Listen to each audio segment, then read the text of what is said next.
الحمد لله وكفى والصلاة والسلام على حبيب المصطفى أما بعد. السلام عليكم ورحمة الله تعالى وبركاته. يقول الله تبارك وتعالى في محكم كتابه التنزيل: أعوذ بالله من الشيطان الرجيم. يا أيها الذين آمنوا كتب عليكم الصيام كما كتب على الذين من قبلكم لعلكم تتقون. ويقول الرسول صلى الله عليه وسلم: بادروا بالأعمال فتنا كقطع الليل المظلم يصبح الرجل مؤمنا ويمسي كافرا أو يمسي مؤمنا ويصبح كافرا يبيع دينه بعرض من الدنيا. ويقول كذلك صلى الله عليه وسلم: يأتي على الناس زمان الصابر فيهم على دينه كالقابض على الجمر. صدق الرسول. Watukufu wa Islam, kila mmoja anatamani Ramadhani hii ingelikuwa kama ile ya wakati wa Mtume sallallahu alaihi wasallam. Ramadhani hii ingelikuwa kama zama za Sayyidina Abu Bakar radhiyallahu anhu. Ramadhani hii ingelikuwa kama wakati wa Khalifa al-Mansur.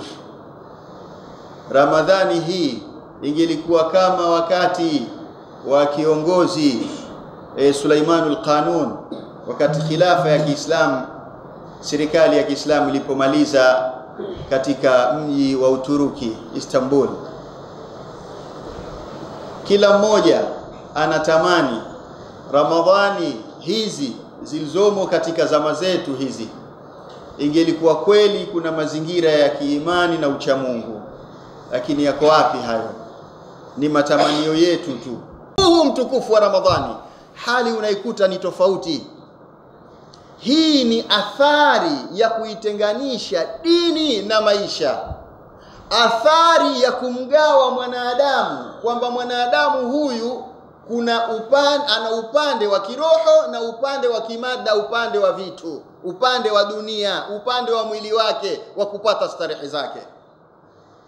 Mwenyezi Mungu kuwa yupo katika maeneo fulani na maeneo fulani Mwenyezi Mungu hana nafasi. Hii ni fikra ambayo inatutafuna leo, ndugu Waislamu, na ndiyo khatima tulionayo, tunayoiona Ramadhani zetu zinavyoingia na kutoka namna hiyo. Na kadri timeline inavyokwenda, wallahi mbele, miaka michache ya mbele, sisi tukiwa huku Zanzibar tunasema Ramadhani haifungiki Tanganyika.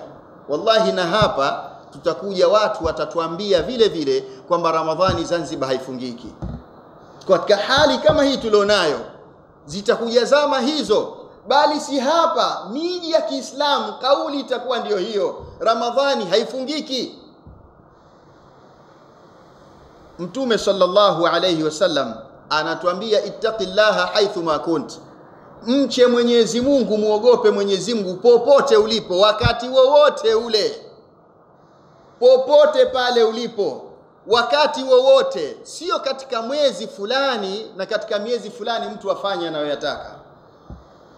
Pale tunapowaeleza watukufu wa Kiislamu, umma wa Kiislamu, ni hatari kubeba fikra hizi. Lazima tuelewane, hii ndiyo athari yake. Leo utaona mambo makubwa, hatusemi kwamba watu wasifanye, la hasha wakalla, lakini kama kuubeza mwezi mtukufu wa Ramadhani.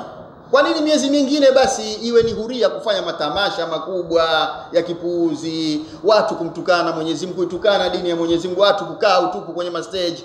Lakini tumeona katika Qur'ani katika Ramadhani peke yake ndio mwezi wa kufanya matamasha makubwa ya mashindano ya Qur'ani na mengineyo, mashindano ya sira na mengineyo. Si kama tusifanye, lakini kwa nini iwe tunashughulika zaidi na mwezi huu tu, miezi mingine tunaacha?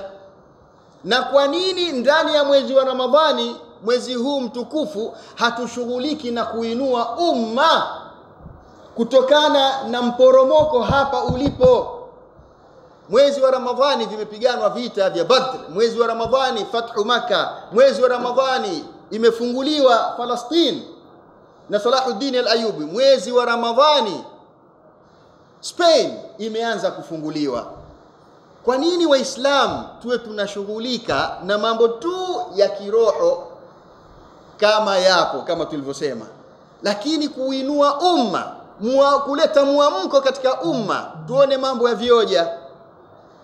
Watukufu wa Ramadhani, watukufu wa Islam, Mwenyezi Mungu Subhanahu wa Ta'ala yupo ndani ya mwezi wa Ramadhani, dini yake anataka tuitekeleze ndani ya mwezi wa Ramadhani. Kwa bahati mbaya imepotea katika maisha yetu. Kwa hiyo Waislamu wanatakikana lazima iwaume hii hali inayotudiriki Ramadhani katika zama kama hizi za fitna, bali ilipaswa ndani ya mwezi wa Ramadhani ndio kutia juhudi ya hali ya juu. Namna gani Waislamu tutaishi maisha ya Kiislamu katika mwezi wa Ramadhani? Juhudi hizi ilipaswa ziwe maradufu. Watukufu wa Islamu, ifike pahali Waislamu, umma wa Kiislamu ulimwenguni, tuishi maisha ya Kiislamu, isimame dola ya Kiislamu, irejee serikali ya Kiislamu, khilafa. Leo tunaona mambo ya kawaida, wapuuzi, watu wanaoitwa ma celebrities wanaitoa heshima yake Qur'ani, wanafanya uchafu wa wazi wazi ndani ya mwezi wa Ramadhani. Basi Waislamu hata kuyakemea haya hakuna. Unadhani Muislamu huyu, shekhe huyu atazungumza la kuamsha umma? Bali na yeye kama atajificha kwenye chaka hili la kuzungumza mambo ya kiroho na kushajisha mambo ya kiroho tu basi. Huu umma, roho maana yake ni kuelewa fungamano lako na Mola Subhanahu wa Ta'ala, kuwa wewe ni kiumbe wa Mwenyezi Mungu Subhanahu wa Ta'ala. Mola ndiye aliyeumba, amekuumba, amekuleta duniani na sharia yake kwamba lazima uifuate sharia ya Mwenyezi Mungu Subhanahu wa Ta'ala. Athari ya fikra ya kutenganisha dini na maisha, moja katika sababu Ramadhani imetufikia katika hali kama hii tulionayo zama kama hizi, watukufu wa Islamu. Kwa hiyo si jambo la kutulizana, ni jambo ambalo tunapaswa umma wa Kiislamu, si tu fikra hii ya faslu dini anil haya, kutenganisha dini na maisha, Mwenyezi Mungu kumweka katika maeneo fulani na nyakati fulani tu, bali fikra zote za kimagharibi ilipaswa kwa ujumla wake, watukufu wa Islam, tuzipige teke katika mwezi huu wa Ramadhani, ndio tuendelee kushajishana na kuleta muamko katika umma wa Kiislamu. Leo mathalan wewe umepata kuona hizi clips na umeangalia TV habari, leo ndugu zetu wa Gaza, sisi tuko hapa alhamdulillah tunazungumza haya, kila mmoja anatabasamu, ana moyo, ana uso wa bashasha. Leo ndugu zetu wallahi inafika wakati wa kuftari magharibi, wanafutaria kwenye marabbles, kwenye mafusi, majengo yaliyoharibiwa, na hakuna Muislamu anayejali, anayebali. Si wale wa karibu makhabithi maluni, viongozi wale katika nchi za karibuni pale, ikiwa Masri, ikiwa Saudia, ikiwa Uturuki, ikiwa Jordan, ikiwa Syria, mpaka sisi wa huku mbali tunahisi yale hayatuhusu wala hayatuumi. Subhanallah. Waislamu tuna kazi kubwa kuondoa fikra hizi, kuondoa athari ya fikra chafu hizi, ili Ramadhani inshallah irudi katika nafasi yake. Sababu ya pili ni jambo ambalo halipingiki, kila mwenye macho haambiwi tizama. Kuenea kwa maasi imekuwa jambo zito sana katika zama hizi za fitna. Ramadhani kuifunga na kutufikisha daraja ambayo Mwenyezi Mungu ametaka, ya ayyuhalladhina amanu kutiba alaykumus siyam kama kutiba ala alladhina min qablikum la'allakum tattaqun, ili mfikie ucha Mungu. Mtume sallallahu alaihi wasallam katusomea hadithi sharifu hapo, raghima anfu rajulin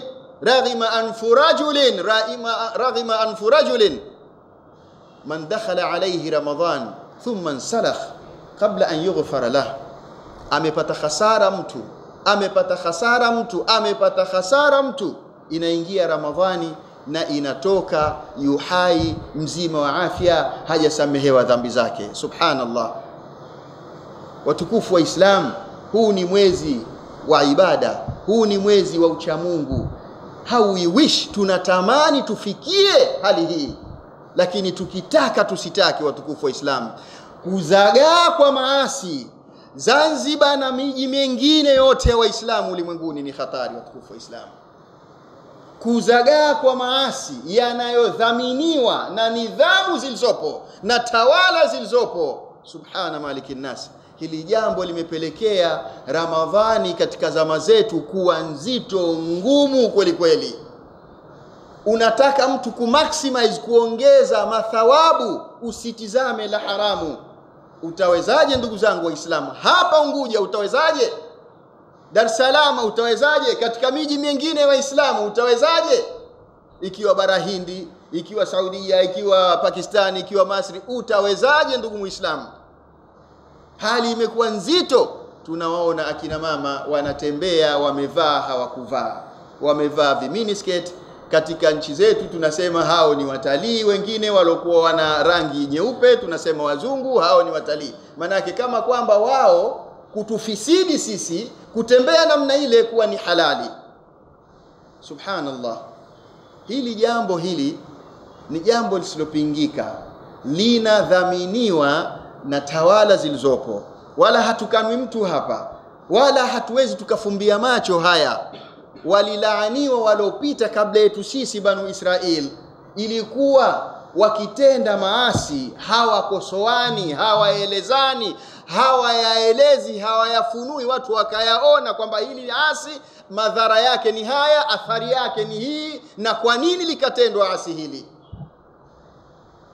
Watukufu wa Islam, leo kwa kupitia fikra ya uhuru, freedom, uhuru, ambayo msingi wake ni ukafiri wa kimagharibi, democracy, hii leo ndiyo inowapa kifua mbele hao ndugu zetu wanawake, akina mama, hao wanywaji wa pombe, hao wauza madanguro, wenye madanguro, hao wanouza vyakula wazi wazi katika mwezi wa Ramadhani kwenye mabarabara.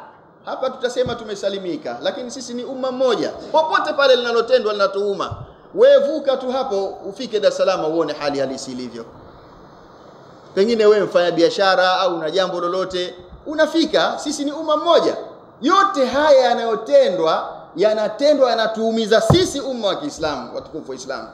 Asingediriki yule kuuza biashara wazi wazi, tena wengine chini ya msikiti. Subhanallah. Mama ntilie unawakuta chini ya msikiti mwezi wa Ramadhani wanauza chakula. Pombe ndo usiseme. Maduka ya kuuza pombe wazi wazi yanafanya kazi. Haya yote haya watukufu wa Islam, kuenea kwa maasi namna hii katika mwezi mtukufu kama huu wa Ramadhani, jambo linatusikitisha, lakini ukweli ni kwamba haya hudhaminiwa na system zilizopo, hudhaminiwa na tawala zilizopo. Kwani unafikiri ndugu Muislamu, tawala zilizopo ulimwenguni hazina uwezo wa kuzuia pornography, masala ya kijinsia yanayoenezwa katika simu? Hazina uwezo wa kuzuia magazeti kueneza picha zisizofaa? Hazina uwezo wa kuzuia matangazo ya pombe? Hazina uwezo wa kuzuia ma-CD hayo yanaonesha michezo ya ajabu katueleza hapa leo Khatib? Hazina uwezo huo? Bila shaka wanao. Kwa nini hayazuiliki haya? Maana yake wao ndio wanaodhamini. Katika kipindi kama hichi, basi watu hata hawana habari, wanakaa na kuweka sharia na kutunga sharia. Katika zama kama hizi watu hawana habari yoyote. Kitabu cha Mwenyezi Mungu Subhanahu wa Ta'ala, sunna ya Mtume sallallahu alaihi wasallam havifanyi kazi, imepigwa teke, bali binadamu hukaa hata katika mwezi huu wa Ramadhani wakasema wapo katika vikao vya kutunga sharia. Subhanallah. Haya ni wazi yote yanadhaminiwa na system zilizopo. Waislamu, lau kama hatujatanabahi, mwezi mtukufu wa Ramadhani utatuacha mkono, tupo katika hali kama hii. Allah, waja wako tunatamani tufikie daraja ya ucha Mungu, lakini hali tunayoiona hatuiridhii. Na kwa nini Waislamu tusioneshe hisia zetu, tusioneshe fikra zetu kuwa hali hii hatuiridhii? Lazima tupaze sauti zetu, lazima tuyazungumze haya. Atayazungumza nani zaidi ya mimi na wewe mtukufu Muislamu? Je, tutabakisha tukuwaeleza watu masala ya kiroho haya tuyawache watukufu wa Islam na kuyaonesha wapi yanachimbuka haya, msingi wake, chanzo chake ni kipi? Tukafumba midomo tukapaka watu mafuta kwa nyuma ya chupa, kwa mgongo wa chupa? Haifai watukufu wa Islam. Lazima tuyaeleze haya. Sababu ya mwisho kwa mimi hapa mnazijua nyingi, ni kuendekeza nafsi zetu. Mtume sallallahu alayhi wasallama ametueleza na Mwenyezi Mungu ametueleza. Kwa mfano Mwenyezi Mungu Subhanahu wa Ta'ala anatuambia, ya ayyuhalladhina amanu qu anfusakum wa ahlikum an-nara. Mtume sallallahu alayhi wasallam akasema, al-kayyisu man dana nafsahu wa amila lima ba'da al-maut. Zote hizi nusus za kumhimiza Muislamu atanabahi, asijiendekeze. Ndugu Muislamu, haifai kuwa na kichaka, labda hali yangu ya maisha iko duni, ukawa wewe unafikiri pesa tu, kama hao kina Doto Magari na wengineo wanaona fahari kula mchana kiwaziwazi, hata na kina mama ntilie na kina baba ntilie na wengine wanaona fahari kutega, wanavyosema wanautega uchumi katika namna hiyo, au wanajasirisha amali katika namna kama hiyo. Ndugu zangu wa Kiislamu, si kichaka hicho kusema hali iko hivi, kwa hiyo nifanyeje? Pengine mtu hivi sasa ndo anasema anaitafuta sikukuu, subhana malikin nasi. Haifai watukufu wa Islam. Mwenye akili ni yule ambaye anaangalia ameweka nini katika maisha ya akhera, ametanguliza nini katika maisha ya akhera. Muislam funga, Muislam soma Qur'ani, Muislam swali tarawih, Muislam fanya mambo ya khairati. Na upande wa pili jipinde ndugu Muislam, usiyakurubie maasi haya. Jipinde ndugu Muislam, fumbua mdomo wako, mkumbushe ndugu yako. Fumbua mdomo wako ukiwa na nafasi na uwezo na maarifa, zungumza maasi yanayotendeka, zungumza chanzo chake ni nini. Tukiendekeza nafsi zetu watukufu wa Islam, tutamalizia patupu. Ramadhani zitakuwa zikiingia na kutoka, hazitotufikisha pale tunapotakiwa tufike. Wa sallallahu ala sayyidina Muhammadin wa ala alihi wa sahbihi wasallam.